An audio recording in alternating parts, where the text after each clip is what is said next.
Признаки дефицита витаминов в вашем организме. Любой врач скажет вам: иди сдавай анализы. И будет прав. Но есть те признаки, которые наше тело показывает нам очень ясно, очень четко. И по ним мы можем увидеть без всяких анализов, тоже в нашем организме находится в дефиците. Досмотрите ролик до конца для того, чтобы сэкономить время и деньги. Меня зовут Юлия Щербатова. Я врач-дерматолог, косметолог, основатель клиники. И в этом ролике я расскажу вам, как дефицит витаминов и микроэлементов связан с нашей молодостью, здоровьем и красотой. Витамин А. В детстве всем говорили родители, бабушки, дедушки, что нужно есть морковку, принимать рыбий жир, который все ненавидели. Для чего же это нужно было делать? Для того, чтобы наступило какое-то мифическое здоровье. Давайте добавим конкретики. Для чего нужен ретинол? Ретинол нужен для того, чтобы правильно вырабатывались зрительные пигменты. Вы удивитесь, но зрительные пигменты нужны для того, чтобы зрение было острым, для того, чтобы не разрушалась сетчатка, и для того, чтобы в сумерках вы видели предметы точно так же остро и четко, как в дневное время. Нарушение сумеречного зрения – это один из самых первых признаков дефицита витамина А у детей и у взрослых. Витамины группы В. Они многочисленны и отвечают за огромное количество процессов в живом организме. Конкретно у человека они отвечают за правильную работу нервной системы, за правильную работу и периферических нервов, и центрального нашего компьютера, головного мозга. Если случается недостаточность витаминов группы В, у нас возникают неизбежно проблемы с памятью, проблемы с настроением, проблемы с функционированием мышечной ткани. Человек может испытывать симптомы вплоть до судорог, до тремора, такое ощущение, что мы чем-то очень серьезно больны. Но на самом деле иногда это только дефицит витаминов группы В. Если витаминов группы В недостаточно, вы заметите это по нарушению вашего настроения. Вам будет трудно переключиться, вы будете плохо адаптированы к стрессам, ваше настроение будет страдать, и вы будете ссориться с окружающими. Еще один витамин, про который я отдельно хочу сказать из группы В, это витамин В12. Без него наш костный мозг не работает, без него не происходит кроветворение. Поэтому витамины группы В очень важны в функционале каждого нашего органа. Если вам в какой-то момент очень хочется наорать на кого-то, остановитесь на секунду и вспомните о дефицитах витаминов группы В. И прежде чем начать кричать, сходите, пожалуйста, к врачу. Витамин С – это важнейший компонент для того, чтобы в нашем организме правильно формировался коллаген. Коллаген и эластин. Коллагена у человека 24 типа. Из тех, которые очень важны для нашего функционала во взрослом возрасте, это коллаген 1 и 3 типа. Именно этот коллаген, выработка его угнетается при дефиците витамина С.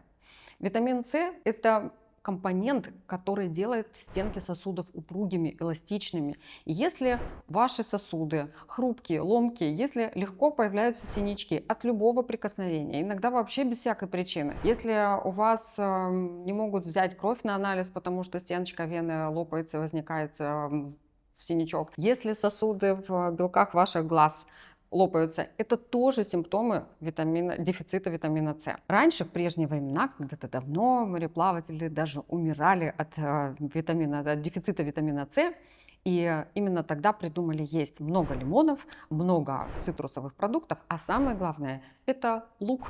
В луке содержится огромное количество витамина С. Поэтому, если вы видите все вот эти признаки, обратите внимание именно на уровень витамина С в вашем организме. Эти аскорбиновую кислоту, эти конфетки, которые в аптеке продают, вы что не думаете? Ничего. Ничего хорошего? Там, во-первых, это очень низкодозированный продукт. Во-вторых, там форма аскорбиновой кислоты. Она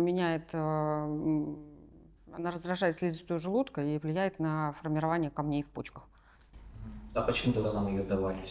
А другого не было ничего. Это сейчас есть аскорбат натрия, аскорбат кальция, аскорбат калия, липосомальные формы витамина С, биоактивные формы витамина С. Сейчас их дофига. Тогда ничего не было, хотя бы это было. Но продукты были другими.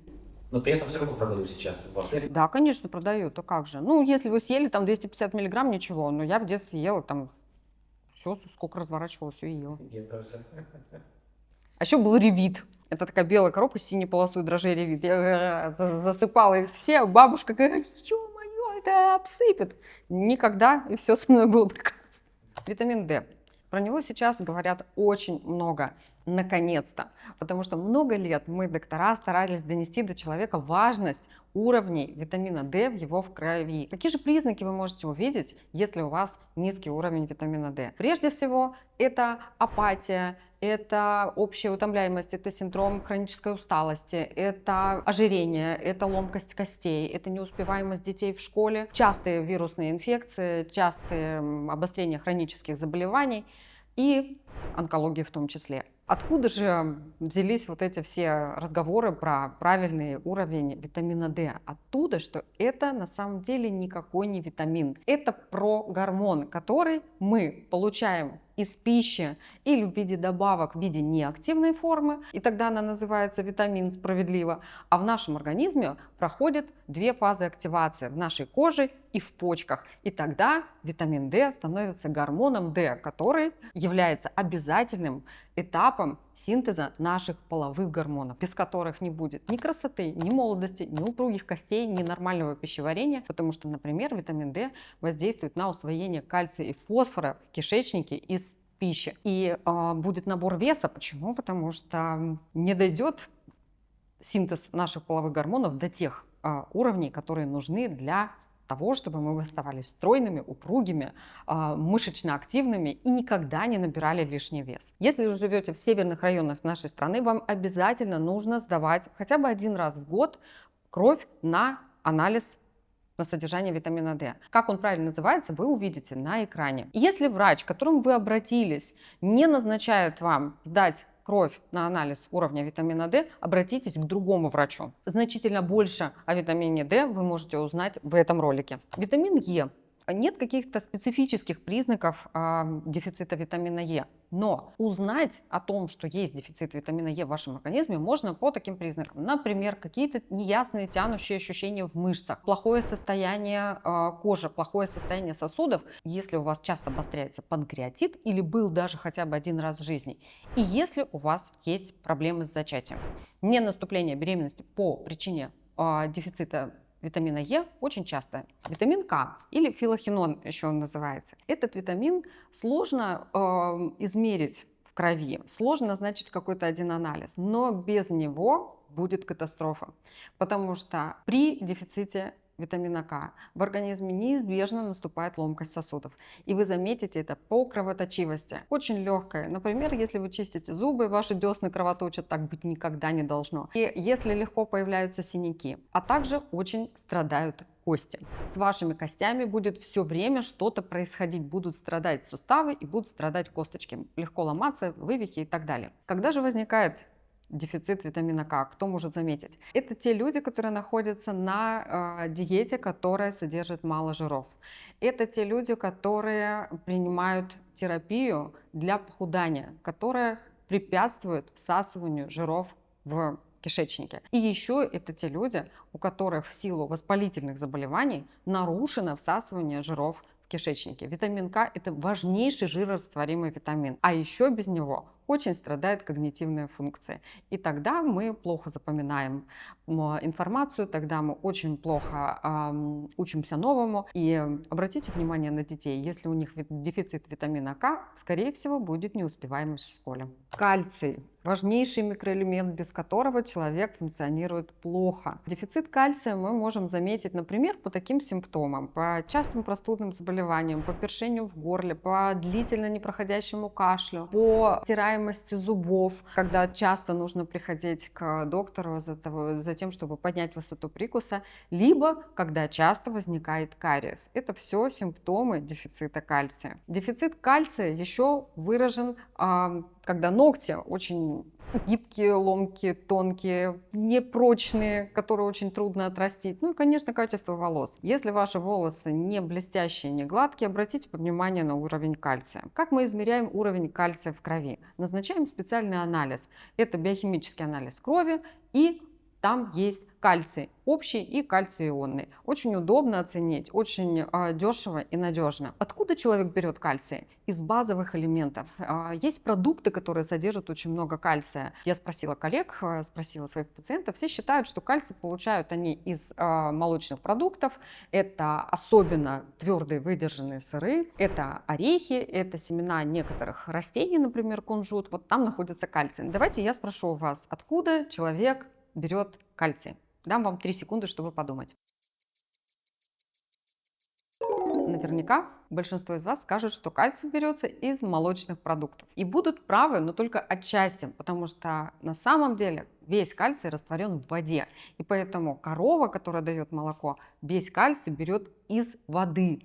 Поэтому, да, конечно, молочные продукты очень важны в питании для того, чтобы уровень кальция был хорошим в вашем организме. Но и правильная, хорошая вода тоже. Обращайте внимание на то, какую воду вы пьете. По каким причинам кальций может недостаточно присутствовать в вашем организме, когда нарушено его всасывание в кишечнике. А за это отвечают 2 жирорастворимых витамина – витамин D и витамин К. Дефицит йода – серьезнейший дефицит, который оказывает влияние на функционал каждого органа человека, особенно если это железистые органы. Мы их называем железами внутренней секреции. Тоже такие эти люди, которые живут в йододефицитных регионах. Это все мы, если мы не живем на побережье какого-то моря.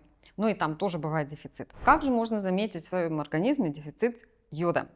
Например, это женщины, которые испытывают боль в молочных железах, которая приводит к фиброзно-кистозной мастопатии. Это один из главных признаков дефицита йода. Еще дефицит йода сказывается на работе щитовидной железы, и она начинает менять свою морфологию, свою структуру, выращивает узлы, выращивает кисты. Это очень неприятно и приводит к серьезным заболеваниям. Еще дефицит йода сказывается на умственной отсталости у детей. Есть большое исследование, которое говорит о том, что если бы детям в детском возрасте, до школьном, получали достаточное количество йода, успеваемость их в школе была бы совсем другой. И это доказано. Исследование можно найти в интернете. По поводу йода интересно то, что его как-то специально принимать чаще всего не нужно, кроме отдельных случаев. Достаточно включить в свой рацион йодированную соль и полюбить, наконец, салат из морской капусты. Водоросли – бесценный источник биоорганического йода. Сейчас мы делаем прекрасный анализ на дефицит йода. Это измерение йода в моче. Недорого и очень надежно. Магний. Дефицит магния очень заметен у людей взрослого возраста. Когда дефицит магния достигает своих критических значений, у человека начинаются проблемы со сном, с засыпанием, с качеством сна, с работой нервной системы и очень часто приводит к таким особенным судорогам по ночам и в вечернее время. Еще мы называем это синдромом беспокойных ног, когда мы не знаем, как их уложить, привязываем к этому какую-то погоду, говорим, вот на погоду ноги крутят, наши бабушки говорили. На самом деле это дефицит магния. И чем человек старше, тем дефицит магния серьезнее сказывается на здоровье. Дефицит магния может мимикрировать под варикозную болезнь. Вот для того, чтобы не ошибиться, нужно сделать УЗИ вен и обязательно сдать кровь на уровень магния. Калий. Это волшебный микроэлемент, который оказывает влияние на работу всей сердечно-сосудистой системы. Всем известно, если не известно, то я сейчас расскажу, что без калия сокращение сердечной мышцы в достаточном тонусе, с достаточной силой просто невозможно. Поэтому калий обязательно входит в состав многих препаратов, которые лечат сердечно-сосудистую систему. Есть еще один признак, по которому вы можете заметить, что уровень калия в вашем организме недостаточен. Может быть, вы слышали, когда ложитесь спать, шум крови в ухе, такую пульсацию в ушках. Обратите, пожалуйста, внимание, это вообще не грозный признак, его можно легко пропустить. Если ваша сердечно-сосудистая система страдает от дефицита калия, то вы увидите и услышите это потому, как в ушке бьется ваше сердце, когда вы ложитесь спать, как вы переносите нагрузки, когда вы пытаетесь бежать, когда у вас какие-то спринтерские нагрузки, когда вам нужно быстро перенести тяжесть, когда начинает в ушках стучать кровь, это оно и есть. Пожалуйста, уровень калия определяется в крови очень нетрудно. Это просто нужно сдать комплексный анализ биохимический, и там достаточно достоверная информация, по которой мы можем принять решение, какие препараты вам дать, чем восполнить дефицит, а иногда просто скомпенсировать диету. Дефицит калия встречается у тех людей, которые принимают диуретики. Это мочегонные препараты, если сказать по-простому. Мы применяем их в разных случаях, иногда в лечении некоторых заболеваний это используется, но иногда бывает так, что пациент сам себе назначил мочегонные препараты. Никогда так не делайте, потому что вы потеряете ваш калий и разрушите свою сердечно-сосудистую систему. Для того, чтобы наесть достаточное количество калия, можно попытаться сбалансировать свою диету. Я не советую есть бананы, в которых много калия, и не советую сухофрукты. Там тоже много калия, особенно в кураге. Но там есть очень много сахаров, поэтому не злоупотребляем. Зато калия, особенно биоактивного калия, очень много в зелени, очень много в шпинате. Вот там не отказывайте себе, ешьте его сколько хотите. Есть еще орехи, в которых очень много калия. Это, например, миндаль. И по-хорошему калий содержится в некоторых морепродуктах. Поэтому полюбите морепродукты тоже. Селен. Удивительный микроэлемент, которого в нашем организме нужно совсем немножко. Селен очень легко передозировать, особенно если не доктор вам назначил его, а вы сами в интернете купили какие-то добавки с селеном и начали их принимать. Токсические уровни селена очень легко превысить. Но без селена наш организм правильно функционировать не может.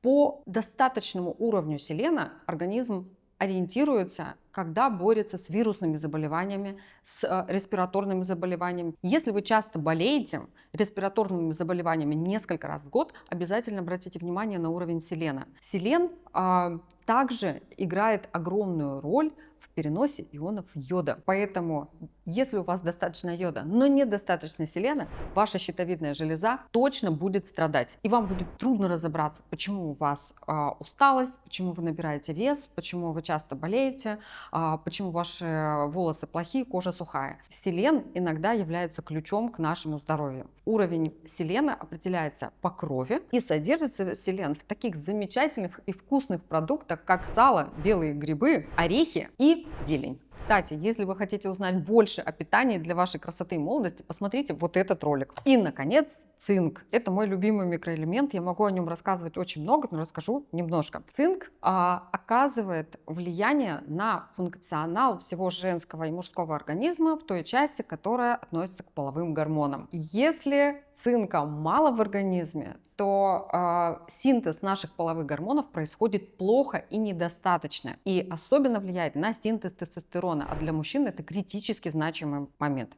Если у женщины мало цинка в организме, то такая женщина часто очень страдает какими-то неясными проблемами с кожей, с волосами, с ногтями. Что-то все время не так, они ломкие, не очень красивые. И даже жалобы такие размытые, что конкретно иногда человек даже сформулировать не может. Так вот, женщины, у которых достаточно цинка в организме, обладают отличными ногтями, отличной кожей и отличными волосами. Женщины, у которых мало цинка в организме, еще очень часто страдают акне. Вот эти высыпания, такие особенно по щекам, они часто символизируют дефицит цинка. Еще очень интересный момент, когда дефицит цинка становится таким ощутимым, очень ярким, очень наглядным. Это дерматит. Дерматит, который проявляется в уголках носа, в уголках рта, возле глаз. Это такие почесывающиеся высыпания, которые дефицит цинка прямо наглядно показывает, что это в нашем организме происходит. Еще очень интересный момент про цинк. Цинк, который находится в низком количестве в организме, является причиной того, что у вас, это вообще очень частый комментарий, очень частый разговор. Человек говорит: я сдала все анализы или я сдал все анализы, у меня все гормоны отличные. А мы видим проблемы в организме, которые, собственно, вызываются дефицитом половых гормонов, например, половых гормонов или еще других гормонов. Так вот, в чем же фокус цинка? Без молекулы цинка наша клетка, наши рецепторы наших клеток не узнают друг друга с половыми гормонами, например. Это удивительно, поэтому в крови у вас может быть достаточное количество по анализам, а тело нам говорит совершенно о другом. Поэтому без цинка человек нормально жить не может. И сдавать анализ на уровень цинка обязательно.